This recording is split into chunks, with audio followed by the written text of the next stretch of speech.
This is Crime Cruise, Love Boat Exposed. Saturday on the Love Boat. Now, from Studio 109, welcome aboard.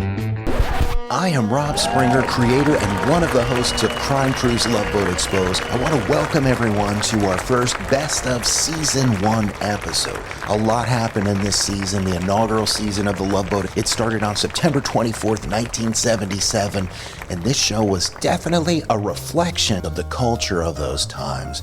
It's retro, sure, and the point of our show is to watch every episode pull out the weirdest, strangest, most morally corrupt or illegal clips, and we present them and comment on them. Of course, we do that through the lens of modern times. You could say the word wokeness, I don't like saying it necessarily, but we do apply what is appropriate now on any level to what was appropriate back then, and it leads to a lot of conversation, a lot of humor, and sometimes, well, head-scratching. The shenanigans that happen on the show are definitely infinite, and right now we're going to jump in on a very memorable Captain Merrill Steubing scene. Captain Merrill Steubing, played by Gavin MacLeod. This was very uncharacteristic of the captain.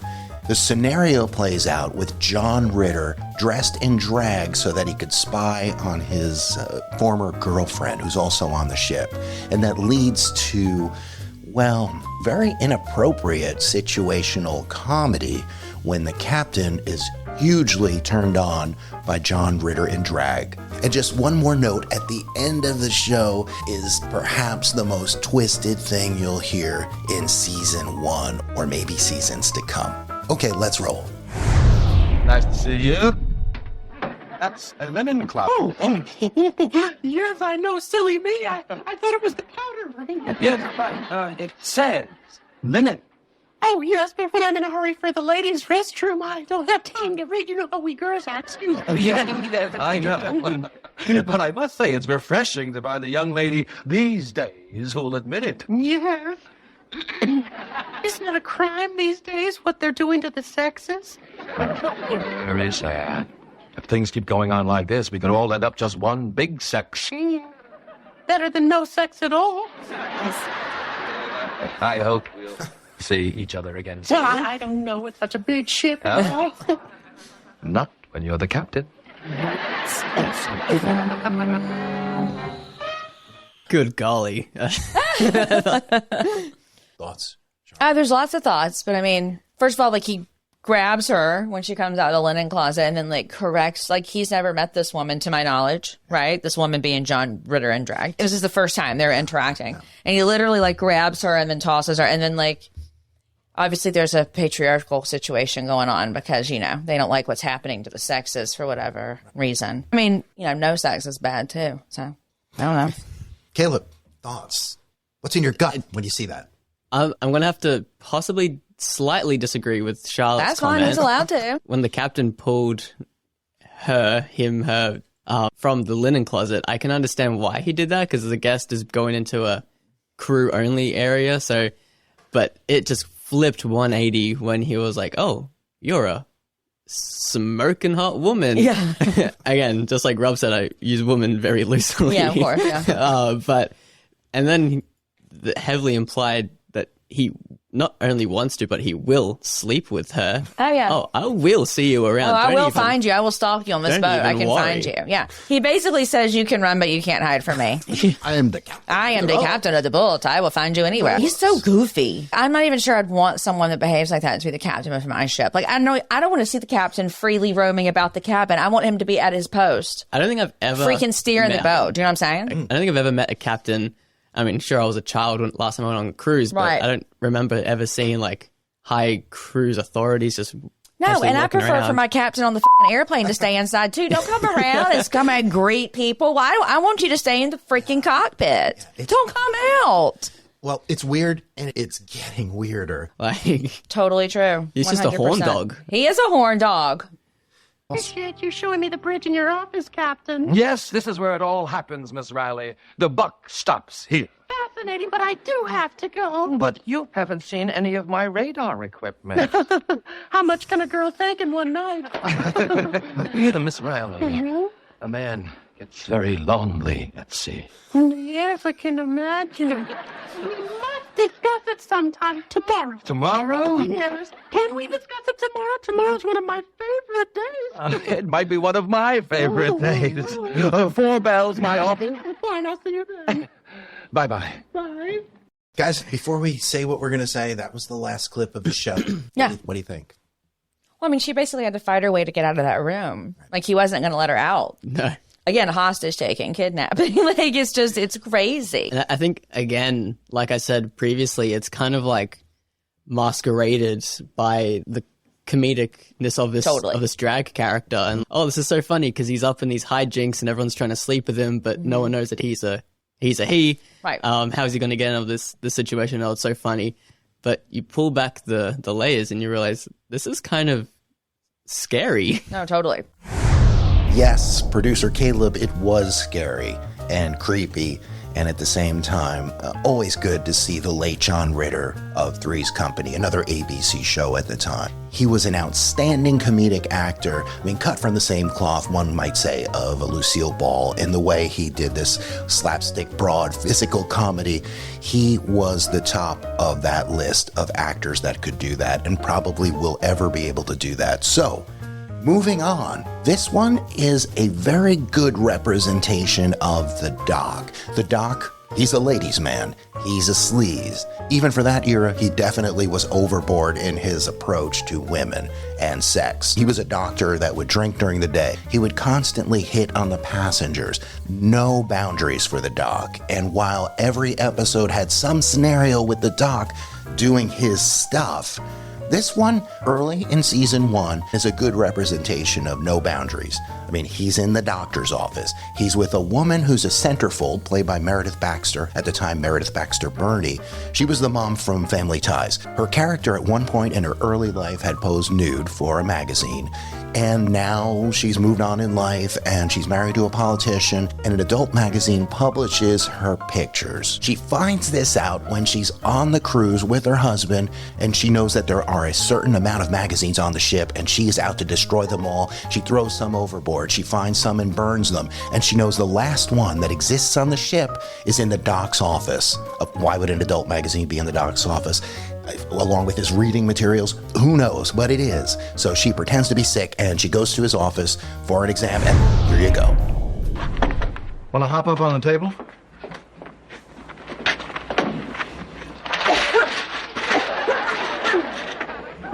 Boy, that's a nasty cork. Well, let's have a look at you. Funny, you don't seem to have a temperature. But you're kind of flushed. I don't think you have a cold at all. But you are suffering from acute embarrassment, possibly caused by overexposure.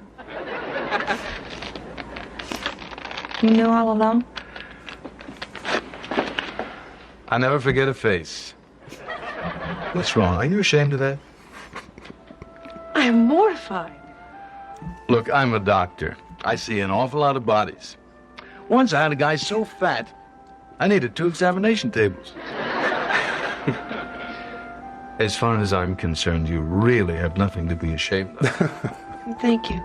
But it's not what you think that concerns me. Like, he's toying with her. Like, he already knows that she's not sick, and he knows the reason she's there. He's already seen her naked. And he uses that like he's a puppet master of Yeah. sorts. Like, First of all, I'm a doctor. It's okay. I can comment on your naked body. yeah, and he comments favorably. Imagine that. Imagine that, yes. The Doc puts himself in the position of a sage advisor, as well as a big fan of her naked body. Okay, so next up, when it comes to female empowerment, there are some examples of plot lines that do reflect that in season 1 of The Love Boat.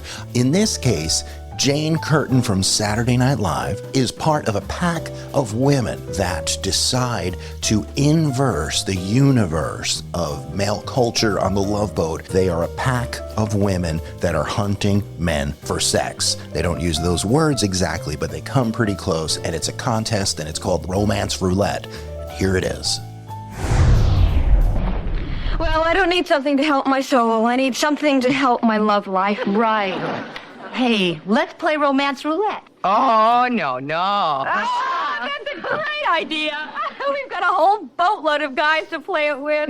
Oh, no romance, Roulette. Come on. I thought we gave up that nonsense in college. Hey, what is wrong with picking up a guy, having a little fun, and then dumping him? Nothing. Absolutely nothing. Go, girl. Well, finally, it's a rah-rah scene for you. It's a very much a rah-rah. I applaud these girls so much more than I did the dudes that went on there, because at least, I don't know, it's a different... I knew you'd like that clip, Charlotte. That's why I had to put it in. I was like, oh, Charlotte's going to get a kick out of this one. I love it. Well, at this point, it really is the last thing you'd expect from the Love Boat, because it's always the male that's put in that position and taken advantage of, going after, being the hunter. And now the ladies are in the romance. Full of desperation and roulette. depression are going out for guys. Yeah. Who are you going to find, babes? I just want to see what happens next. I do too. And it's settled. The code word is screwdriver. Now, the first 3 guys that come up to the bar and ask for a screwdriver are the ones we're trying to pick up, right? Right. Okay, who leads off? You two start. No, let's be democratic about this. We'll go by age. You first, Beth. Yeah. Oh, youngest first. There's Wilson wants a refill. Orange juice and vodka. Oh, orange juice and vodka. That's my pee. No, cheating. You have to That's say screwdriver. the doc at the bar. Yes. Girls going up to the dock. Oh, that looks delicious. He's drinking on duty. He's a doctor. Orange juice and vodka. Well, isn't there a name for that drink? Yes, it's, Can I have a screwdriver, please? Now some geeky guy just pulled up. Of course, that's Looks what like you call Woody it. Allen. Screwdriver. Now you tell me.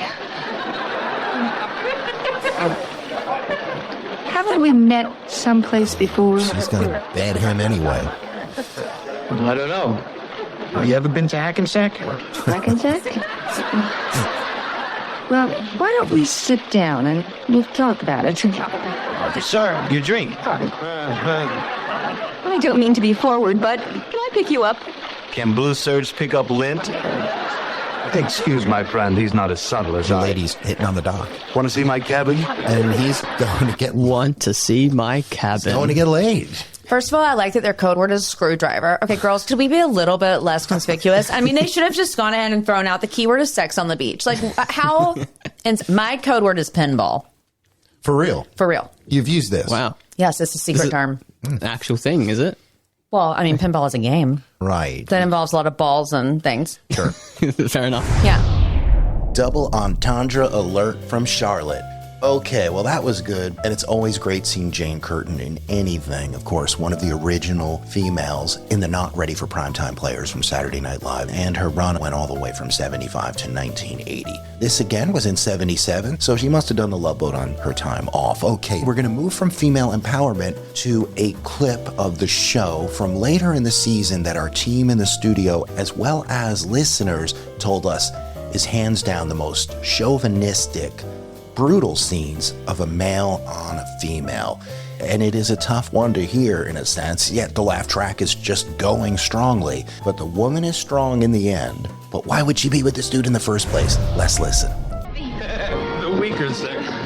Well, how do you do? I'm Julie McCoy, the weak little cruise director. Hi, Sugar. I'm Kurt Stenzel, and this is Dee Dee Donnelly, my chick. Hi, chick. We're engaged. Having ourselves a little early honeymoon. Right, Sugar Face? Oh, Kurt. It's the finest animal I've ever owned. I hate him. Oh, fudge.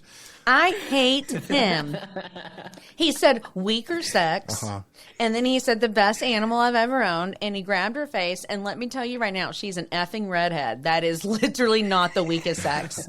She will tear your face apart. She's fiery, and you could tell it, but yet, at the same time, she's letting him manhandle her and talk to her that way. I don't like that. I don't like him. What a shitty way to start an episode, but it lands right in our target zone. But I really like how Julie is like also not putting up with it. Like Julie was like, "Hi, I'm the weak little cruise director." Hey, what's the matter? You mad at me or something?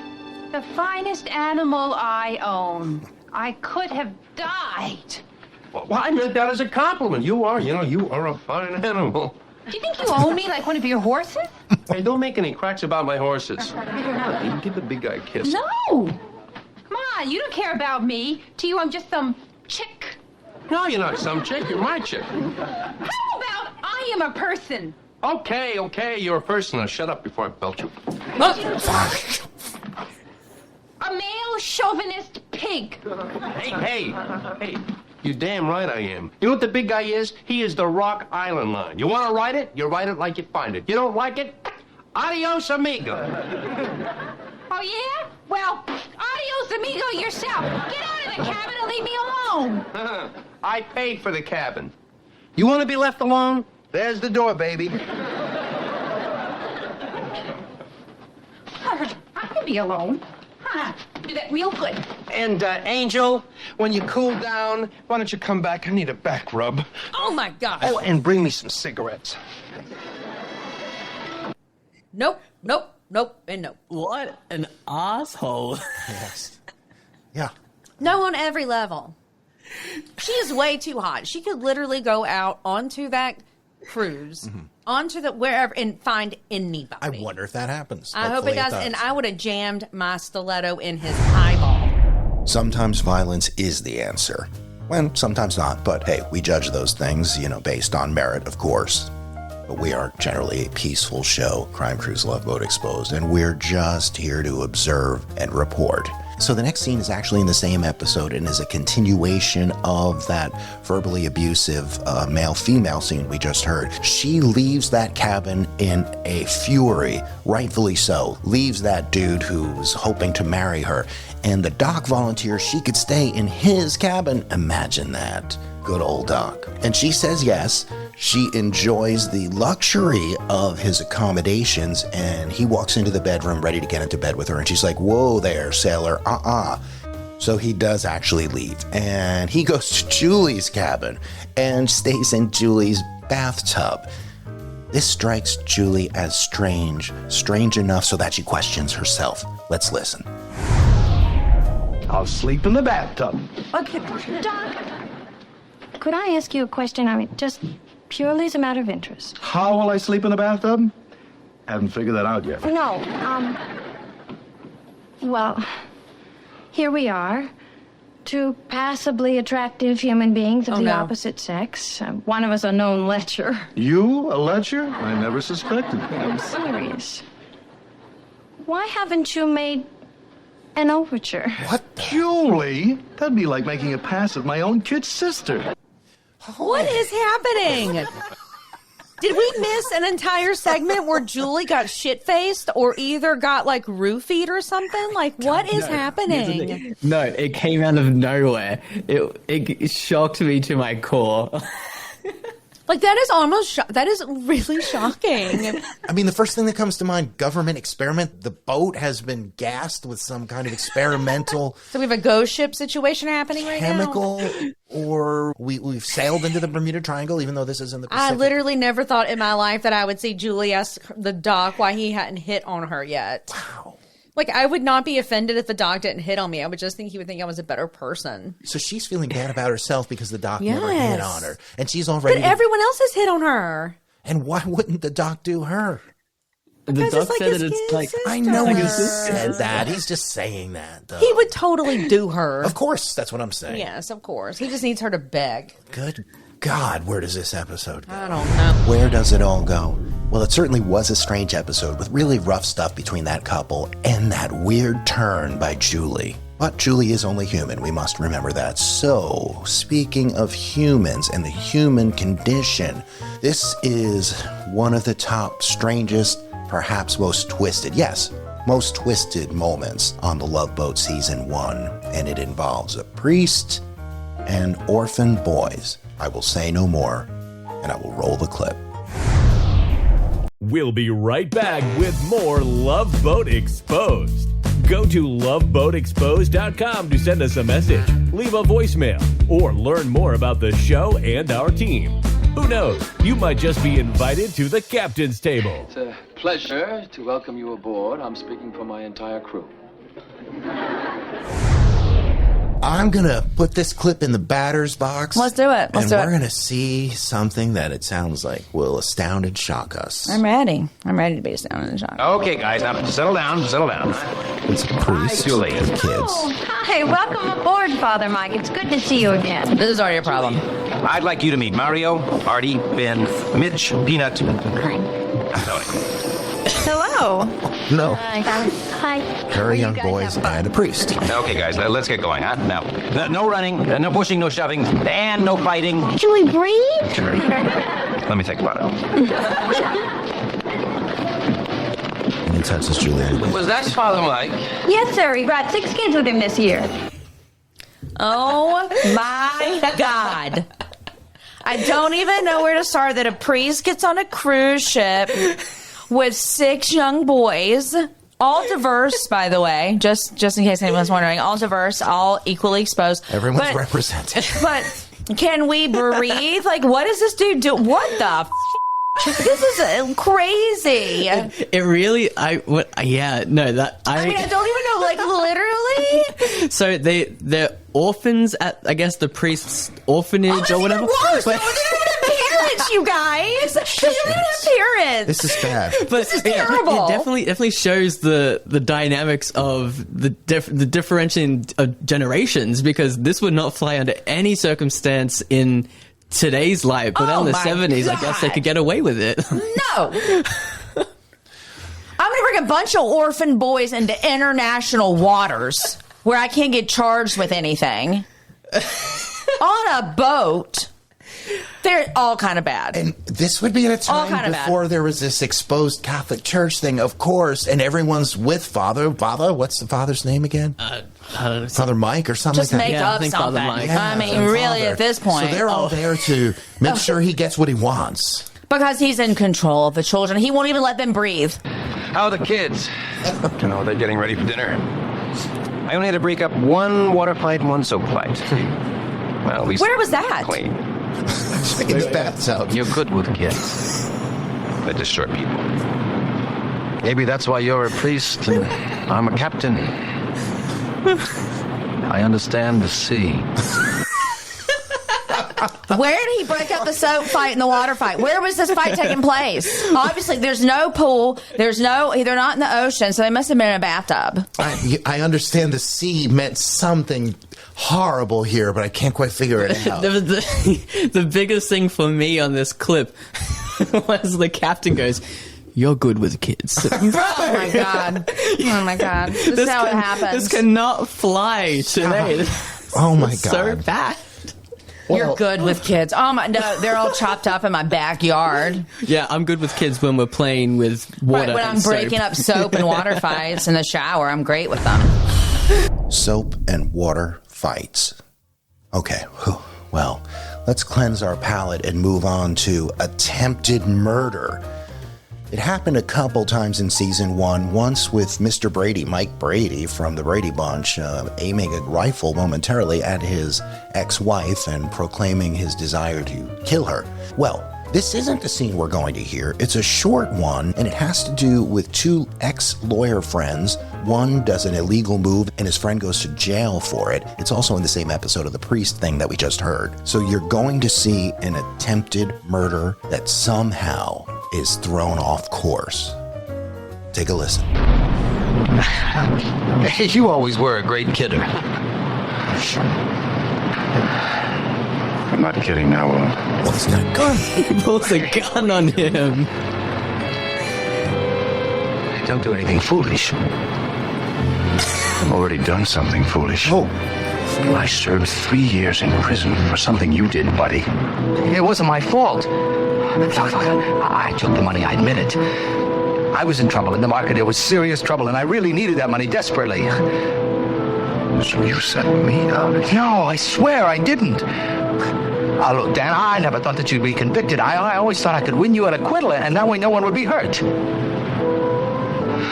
Somebody was hurt, Walter. Dan, please.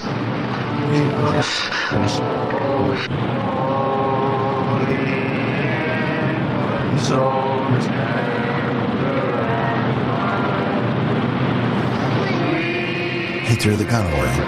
Overboard. Because the Merry Christmas, White. Here's the wife hugs. I was not expecting a gun This, like... Another reason for security. I literally don't have to say it again. This whole episode, this does not feel like a Lovebird episode. This is the most wild, movie. It is most wild, crazy thing. Like, we were about to watch someone get shot on Lovebird. He kept pushing the barrel of the gun into the dude's gut and pinned him against the wall. He was going to pull the trigger. But then he started hearing the heavenly music of Christmas hymns, and his whole life changed. Yeah, and then they started singing, like, the other people on board started singing Christmas hymns, because I think it's Christmas night, or like Christmas Eve. My mood wouldn't have changed. I would have shot that motherfucker. Well, that's some tough talk from co-host Charlotte.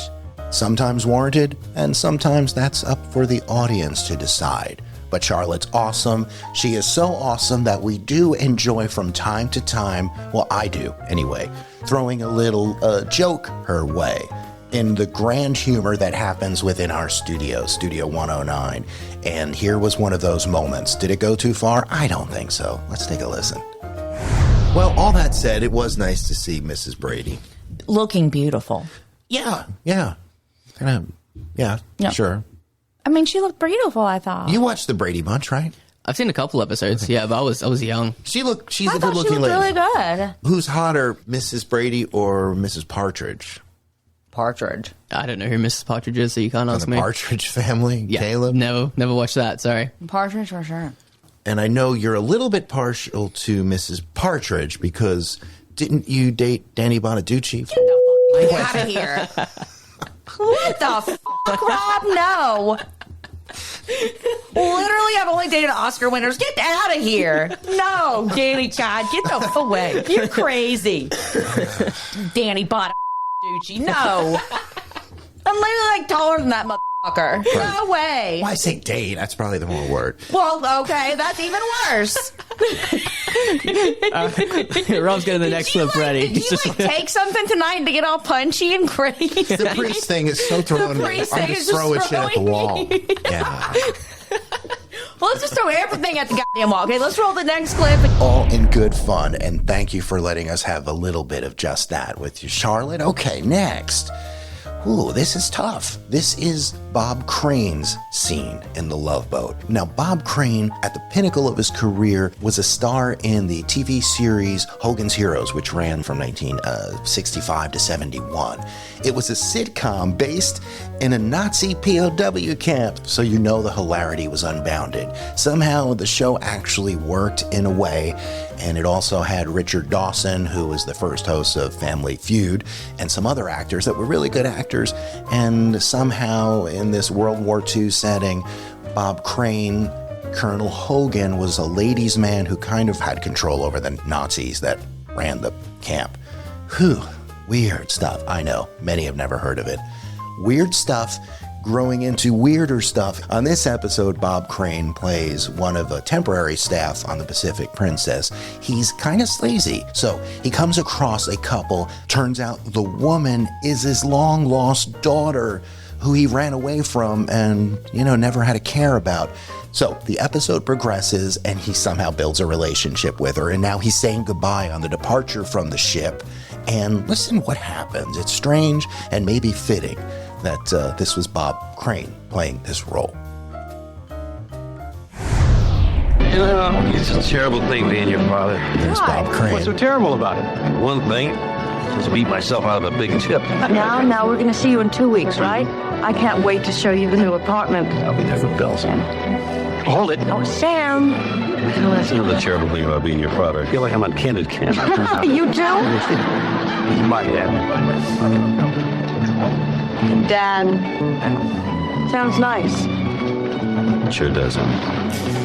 Oh, what? I don't know if dads that kiss their daughters on the lips, like, passionately like that. Plus, they're, like, later on in life, like in their 40s and 50s, 60s. Look. That was very passionate, those kisses between the dad. And look, I know you want to say something, but I'm also this fucked up. Look. Dear God. There's nothing wrong with kissing your parents. I agree. But I kiss mine all the time. But they've known each other for literally less than a week. And just like you said, Rob, those kisses were very passionate. Yeah. And I mean, I feel like at a certain age, where you kind of stop kissing your parents on the lips, possibly, maybe? I will even put forth that perhaps you never kiss your parents on the lips. Well, I grew up in a family that's very hugging, kissing, and touchy. Like, that's just our love language. It's like, but we would, that is just uncalled for. I would never lingerly, and then with like the dad's hand around the waist, pulling you close, like that's just all kind of bad and wrong and twisted and fucked up. Right. It makes me think that perhaps he finds a new daughter that he left like on every cruise. Well, the daughter looked like the bitch he brought on the boat. Yeah. If you want to go back to it. Kind of good point. But again... Well, what? It's the truth. Go ahead, Caleb. Well... Shutting Charlotte down. I could maybe possibly excuse him if he only did it once. But the fact that he went in for a second time... That's what made me almost kind of throw up. Because I was like, okay, fine, sure, what the hell? You do whatever, but... Oh, Dad? I'm really liking the sound of it. Yeah, me too, honey. Smack, he's like, call me daddy. Call me daddy. Smack, smack. So, yeah, we're seeing the end of Bob Crane's acting career here. Yes. Oh, so he died soon after this must have aired. Those are our thoughts on the Bob Crane plotline. As a footnote to this scene, as you heard, he passed away shortly after this show was aired. He was murdered.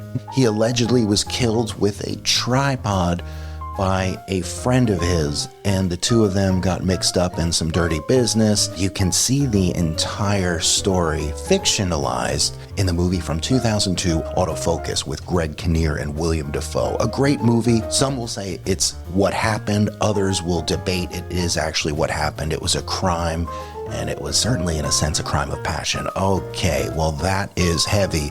And let's go to a little bit lighter. This is a scene that stars Priscilla Barnes, who later was one of Suzanne Summers' replacements on Three's Company.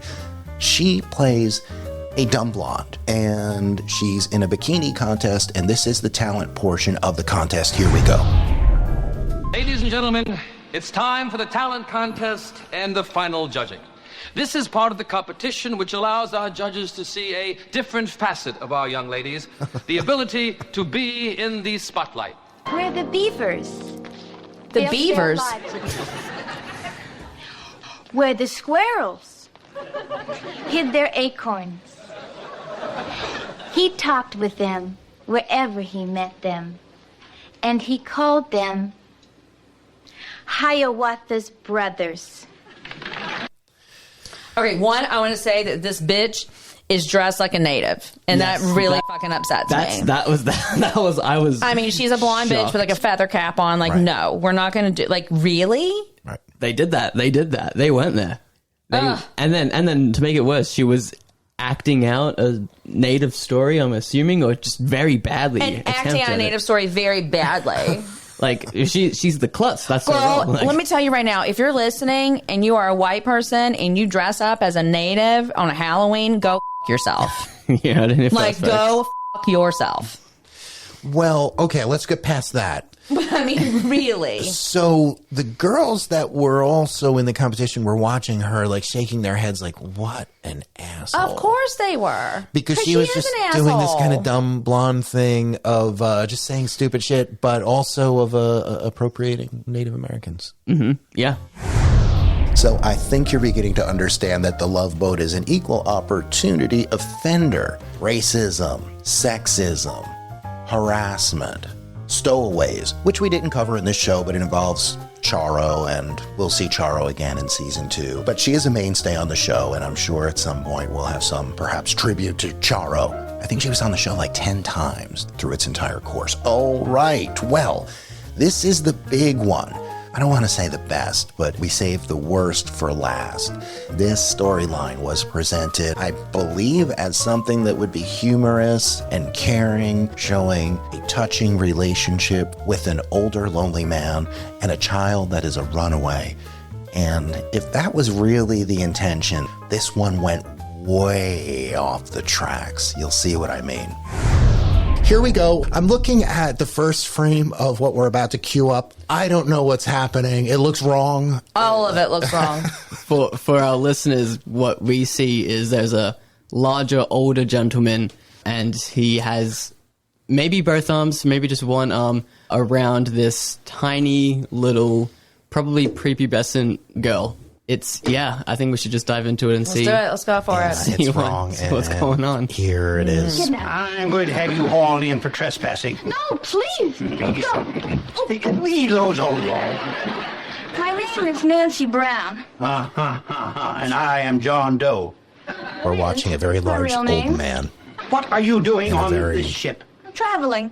Are you going to Small, make something out of waifish, it? childlike You woman. are a runaway, aren't you? Aren't you? Things were getting heavy at home. Okay, see, again, security. If they had security, they wouldn't have runaways, like, busting up on ships. Right. Then having to hide out in dirty old men's rooms. And what we're seeing here is truly the epitome of a dirty old man. He's a very large dude. He's looks dirty. about 6'5". He looks dirty. He's gray haired. Yeah. He's dripping in something. In old manness. In old man. manness. Yeah. Old men always have that kind of they just Yeah, drip some it's that odd thing. A lot of times it's urine, really. Oh, gross. But we're seeing this dude kind of corner this little, she looks like she's 4'10".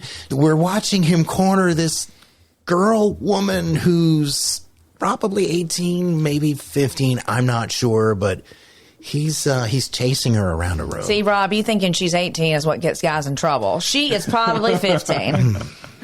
Probably. Caleb, you're a young man. How I old am a is young she? man. What are you thinking? I will not disclose how old she is because it's one of the clips. Oh, Jesus. Spoiler alert. Okay, well, with that said, we're just going to jump into the next clip and see what this is about. No, but suppose someone did sneak aboard as a stowaway. What would the ship's policy be? Well, so they'd be placed ashore at the first port, unless, of course, they're willing to pay their passage. But why are we supposing, sir, no one sneaks aboard this ship without my knowledge? I have my eyes peeled at all times, warily scanning the area for interlopers, forcibly if necessary. But just a minute, officer. The truth is she's my granddaughter. Your granddaughter? Yes, she didn't notice the ship at that is a port. lie. I'll gladly pay You for can her see it in his passage. eyes. How about a cabin? Well, sir, that could be a problem. You see, we're all sold out. There isn't another cabin on the entire ship. What about You got docks? a spare lifeboat? No. Office. You got room in the swimming pool, the shallow end? How about the deeper end? She's a good swimmer. Sir, if she's your granddaughter, why doesn't she share your cabin? Well, why didn't I say you that before? Because the idea stinks. That idea stinks, Julie. It was your idea, Gopher. Not his granddaughter. No. Random chick who's Right. probably 15 is going to now stay in the room with an old dude. Random stowaway who's very, very young, is now going to be bunkmates with this very much older gentleman. All the issues. I mean, I don't even know where to start. I really don't even know where to start. I don't think we feel can like- start I because feel like- it's self-explanatory. Like, what's wrong with it? It's little girl. They're doing yoga. If I crossed my legs like that, I'd have to pry them apart with a crowbar. I don't be so stubborn. Come on, give it a try. What have you got to lose? My circulation. You're getting it. She's pulling. My blood's going places it hasn't been in for 60 years. Now, chant. Oh. She's obviously from California. Oh. Now you try. Om on the rain, where the deer and the antelope play, where seldom is heard a discouraging word, and the skies are not glassy all day. They fall over backwards, and- laughing and touching each other. Oh my god! All right, let me set up what we just saw. They're on the pool deck. You could hear they're doing yoga. He's folding his legs Indian style. She's helping him. Okay, get wait, into he that. did not get there, though. Well, another thing, I want to quote the older man. He said, there is blood going to places I haven't felt in 60 years. Did that happen? Yeah. Yeah. right as she like pulled his leg up. If a dude tells you blood is flowing anywhere, you need to know what that means, chickadees. Oh my gosh. Because I only mean one thing when they say blood's flowing. I had no idea that was happening, guys. I mean, does y'all's blood not flow normally? It does, but I missed this. Let me just see this one more. If I crossed my legs like that, I'd have to pry them apart with a crowbar. I don't be so stubborn. Come on, give it a try. What have you got to lose? My circulation. You're getting it. There we go. My blood's going places it hasn't been in for 60 years. Oh my God, that was after she moved his foot around his... Moved his foot right around his ankle. I think we said everything that needs to be said for that, but I certainly haven't said everything about our show, Crime Cruise Love Boat Exposed. Thank you to our audience. It grows every episode into some big numbers. It's really appreciated. And I want to remind folks to go to loveboatexposed.com or just Google Love Boat Exposed. You'll come to our podcast website and you can leave a voicemail. And if it's good, we'll use it on the show. So feel free to voicemail your questions to us or email them. That's fine too. We love viewer participation. And a huge thanks to co-host Charlotte and producer Caleb, our on-air staff. It's the three of us who do the show from nuts to bolts, and we really enjoy doing it. We're going to keep going. Season 2 is something that looks fantastic, and it will be covered in such a way. And then there's a season 3 and 4 and 5 and 6. So thank you for listening. And if you haven't subscribed, please do subscribe on Spotify or Apple or your favorite podcast platform. We love when you subscribe because our shows will arrive to you all neatly packaged every Thursday early in the day. Please tell your friends if they haven't heard it. Turn them on to our show. Let them listen to this best of episode or any of the episodes in season 1 or our upcoming seasons. And we look forward to being part of your entertainment comedy routine for years to come. Thank you, everybody. Your listenership is truly appreciated. And I'll throw in just one more note. If anyone out there, personally or for their business, is looking to do a podcast or set up a podcast or social media studio, it's something that we do. My company is RS Media Group, and you can find us at rsmedia.group. And you can read about us and some of the things we do. We work for companies and we work for individuals. And we love people broadcasting their message because we so love doing just the same. Have a good one, folks. Thank you. The end is coming sooner than the doctors foresaw. I want to see this thing through alone. The short time I have left would only be torch and assure us both. So I have left you all, while joy was still with us, as it has been from the moment I first saw your beautiful face. Do not fret, my darling. My undying love, you will live on.